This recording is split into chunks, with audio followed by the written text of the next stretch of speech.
வணக்கம். இன்னைக்கு திரிகடுகு பத்தி பார்க்க போறோம். சுக்கு, மிளகு, திப்பிலி இது 3ம் சேர்ந்தது தான் திரிகடுகு. அதாவது 3 ஹெர்ப்ஸ தான் திரிகடுகுன்னு சொல்றோம். ஒரே ஒரு மூலிகையை மட்டும் எடுத்தோம்னா அதை பொடின்னு சொல்லுவாங்க. ஒன்றுக்கு மேற்பட்ட மூலிகைகளை ஒன்று சேர்க்கும்போது அதை சூரணம்னு சொல்லுவாங்க. வாதம், பித்தம், கபம் சம்பந்தப்பட்ட எல்லா நோய்களையும் குணப்படுத்தக்கூடியது.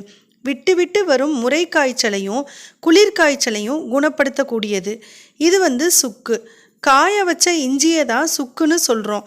அஜீரணம், மார்பு எரிச்சல், புளிச்ச ஏப்பம், வயிறு உப்பிசம் இது எல்லாத்தையும் குணப்படுத்தக்கூடியது தான் இந்த சுக்கு. இது மிளகு.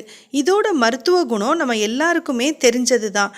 வாய்வு, அஜீரணம், ஏப்பம், சளி, இருமல் எல்லாத்துக்குமே இந்த மிளகு ரொம்ப நல்லது. இது திப்பிலி. சளி, இருமல், ஆஸ்துமா, வயிறு உப்பிசம், வாய்வு கோளாறு எல்லாவற்றையுமே குணப்படுத்தக்கூடியது இந்த திப்பிலி.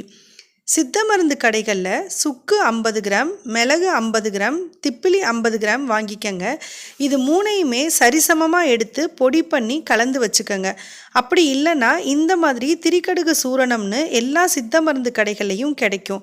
1 டம்ளர் சூடான தண்ணீரில் 1/4 ஸ்பூன் திரிகடுகு சூரணத்தை போட்டுக்கோங்க.